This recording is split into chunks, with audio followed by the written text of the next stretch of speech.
What's good, Commanders fans? I got my Wizards gear on. Big night for the Wiz tonight. Lottery night, so hopefully we can get a top 4 pick or even the first pick. You never know. So just sending the good vibes and good luck, good energy out there for the Wiz tonight. Maybe we can get Victor winning, y'all, but we'll see. But yeah, I do want to talk about Emmanuel Forbes playing in the slot. And also Antonio Gibson possibly getting more touches. Ron Rivera said he wants to get him more touches, but before I do get into that, today's episode is brought to you by Prize Picks. Shout out to them. Just want to give you guys some picks real quick for tonight. Big game, LeBron and AD versus Nikola Jokic and Jamal Murray. Big game tonight, Lakers Nuggets. So, of course, if you sign up with my promo code RealEdOliver, you get a 100% deposit match for first-time users. You use the link down below in the description. So, I'm going to go with less than 9 boards, 9 rebounds for LeBron James. He hasn't gotten over 9 rebounds in the last 5 games. He's been getting right at 9 rebounds. So I think he's going to get right at 9 or at 8. Anthony Davis has been rebounding. He had like 20 rebounds last game, like 23 boards. He went crazy with rebounding. And then I got Nikola Jokic over 51.5 points, rebounds, and assists. Jokic, he's a dog, man. He's an MVP candidate. He is. And he's going to go off against the Lakers. I don't see AD stopping him. I don't see anybody from the Lakers stopping Nikola Jokic at all. He might go for like 25, 30, 10 boards, 10 assists tonight. I can definitely see that happen. So, all right, you guys. Let's get into the video. Like I said, tail those picks. I help you guys out and get some money. So Emmanuel Forbes, I did make my rookie minicamp video, but there was some other news that came out. Like John Keim came out and said some stuff about it because he was there. Ben Stanek said some stuff about rookie minicamp because he was there.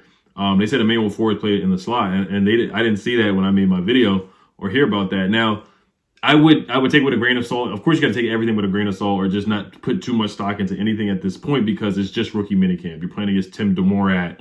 You're playing against undrafted free agent wide receivers. We didn't draft any receivers. No knock on those guys. I like the crop of UDFA free agent receivers that we have. I do like Kyrick McGowan, and that's who Emmanuel Forbes got the pick on. He got the pick on Tim DeMorat. He was guarding Kyrick McGowan, jumped the route, got in front of him. A lot of the beat reporters say that when Emmanuel Forbes got the pick, he looked like he was ready to run and get the interception. Like, he doesn't play around when he gets the ball. He is a legitimate ball hawk. And when he gets the ball, he tries to score with the football. So he ran right up the sideline. It was going to score, but it stood out to me that he's playing in the slot. I know Jartavius Quan Martin from Illinois, he was not there for personal reasons. And most likely he would be playing slot. He would be playing that Buffalo nickel position. But it's good to hear and know that Forbes can do it. Now, Forbes only played 22 snaps in the slot position at Mississippi State last year. You know, Kendall Fuller, we got him on the outside, Ben St. Juste on the outside. So I just like that we can mix and match coverages and we have a lot of depth. We can throw out 6 DBs out there. We can throw out Fuller.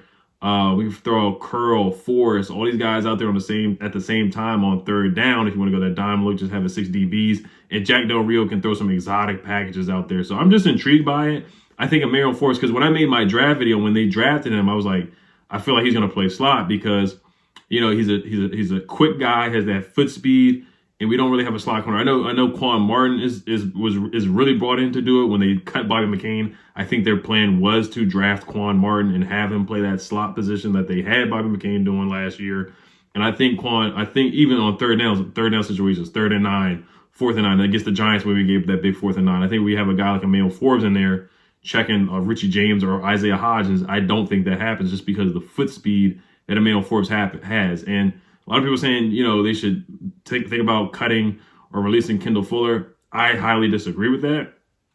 And I want to see the best corners out there at the same time. And I love the positional flex and versatility that we have. And I think Emmanuel Forbes certainly can play slot. Now, I know he's on the smaller side. He bulked up a little bit to 173 pounds. A lot of people said he has skinny legs out there. You can see the pictures how small he was. But the guy, man, he has the foot speed to play in the slot. He doesn't have the weight, of course, so you got to go up there and tackle, you know, especially on running downs, running plays. You got to go up against guards and stuff like that. And there's a lot of traffic. But I think on those third long and distance downs, I think you can definitely put him in the slot position, you know, guarding shifty receivers, little small slot guys like Cooper Kupp. There's not a lot of Cooper Kupps out there. Cooper Kupps of the world like that. If they put Stephon Diggs in the slot, just quick guys, I think he has the foot speed to move with them. And of course, he's better suited as an outside guy. That's the way he played in college. But I just like to know that he can play on all positions of the field, and I think that's good. Like I said, it's rookie minicamp, so you don't want to get too hyped from it. But like I said before, if he played bad in rookie minicamp, everybody like, oh my gosh, yeah, we should have. They were already been saying bad stuff about him. So I'm happy that he is playing well. And if you saw the clip on Twitter that they put out, he had a really nice pass break again where he almost got an interception. I think it was KJ Henry. They zoomed in on his face, and he was like, wow, like, this happened again. So he must have been cooking again on day 2 of rookie minicamp practice. So I'm very intrigued by Emmanuel Forbes, and I can't wait for OTAs May 12th or May 22nd to the 24th. So I'm intrigued. Shout out to Emmanuel Forbes. Let's move on to the Antonio Gibson news. So this was a report from Pro Football Talk with NBC Sports. They got a quote from Ron Rivera saying, quote, "I'd like to see Antonio Gibson get a few more tries. Obviously last year, but Antonio's shown tremendous growth, and we're pretty excited about who he could be," end quote, Rivera said via Brian Manning of USA Today. This is a guy that played wide receiver at one time coming out, and one thing that he did have was every 9 touches result in a touchdown. So we're looking for some production from him as well, and we're looking to see that he does fit into the scheme of things as far as what Eric Bieniemy wants to do with the offense, end quote.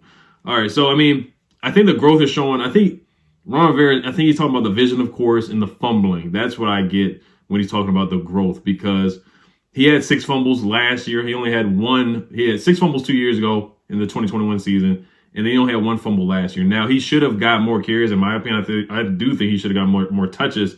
And with J.D. McKissic not being there, they didn't draft a 3rd down back. They didn't get a guy like a Deuce Vaughn or anybody like that. They got another bruiser in Chris Rodriguez. So that shows me that I think they really believe that they can get 3rd down back production out of Antonio Gibson. You look at the PFF stats; he's a good pass blocker as well. He graded really high in pass protection per PFF as well. And Eric Bieniemy coming in, you know, you look at guys Isaiah Pacheco, you look at what he did with Jared McKinnon on 3rd downs. I really think Gibby can do stuff like that. You know, catch out of the backfield as a wide receiver. You look at the Jaguars game; he had a really nice catch across the middle of the field. Had 7 catches for 75 yards, and we just didn't see that creativity for Antonio Gibson after that game. I want to see him line up in the slot. I want to see him sometimes line up on the outside. I want to see him line up a bunch formation as a wide receiver. Just get creative with Sam Howell. You have athletes on this roster, and I want to see Eric Bieniemy get the best out of these guys. You have a dual threat guy in Antonio Gibson who played wide receiver in college, played running back, kick returner, punt returner, all that stuff. So I do want to see them get the best out of him. And I think it's a contract year for Gibby. So this is a big year for him. He is a weapon. Like Ron Rivera said, every 9 touches at Memphis, he got a touchdown. Remember the screen pass against the Bills, stuff like that. I didn't see a lot of stuff in the screen game for Antonio Gibson last year and I think we can do more stuff like that. So I do think he's going to be taking J.D. McKissic's role, could possibly have a Jerick McKinnon kind of role. And I love the creativity of Eric Bieniemy. Like you said, like you see on the goal line in the Super Bowl, the pass to Sky Moore, the creativity with that play to get him open, the creativity to get Kadarius Toney open. And that trick play they did where like they were kind of playing around. They played around in the huddle, Kelsey, Mahomes, and they just like did a flip or some type of trick play to Travis Kelsey for a touchdown. So I'm excited and intrigued to see what Bieniemy can do with Antonio Gibson. I know if Gibby does fumble and start that up, Eric Bieniemy, he's a guy that doesn't play around. He will bench Antonio Gibson for sure. And we do want to see Antonio Gibson do better in short yardage situations. But now that's up to Brian Robinson and probably Chris Rodriguez, where Gibby can come in and do the finesse stuff. He can be the lightning guy, where Brian Robinson's the thunder as a bruiser back, and Gibby's your lightning. So Gibby, last year he had, how many catches? 46 catches for 353 yards, 42 catches for 294 yards the year before, 2 receiving touchdowns last year, and then he had 3 receiving touchdowns the year before that, 2021. So I do want to see more catching production. So maybe like 50 catches, something like that would be fine for him. I want to see some wheel routes like they did with J.D. McKissic. They would do that. J.D. McKissic, again, in the Giants game on Sunday Night Football. I don't see that a lot with Antonio Gibson. So I do want to see some more complex routes for Antonio Gibson. So I'm intrigued. I'm intrigued to see what he can do. I'm excited for him this year. It's a big year for him, a big year for Brian Robinson. And I think Chris Rodriguez is going to be a good back, too. So I really like our running back core. I don't think we need to add anybody. Some people have brought up Dalvin Cook, people like that. I'm just not really intrigued in bringing in a running back at this point because I like all our running backs a lot. I think they're super, super, super talented. So, yeah, Gibby's just got to work on the vision, of course, and just hanging on to the football and not fumbling. I think he's a talented player. So, all right, you guys let me know what you guys think. Of course, Dan Snyder hasn't really made a video dedicated to that, but of course, I'm excited.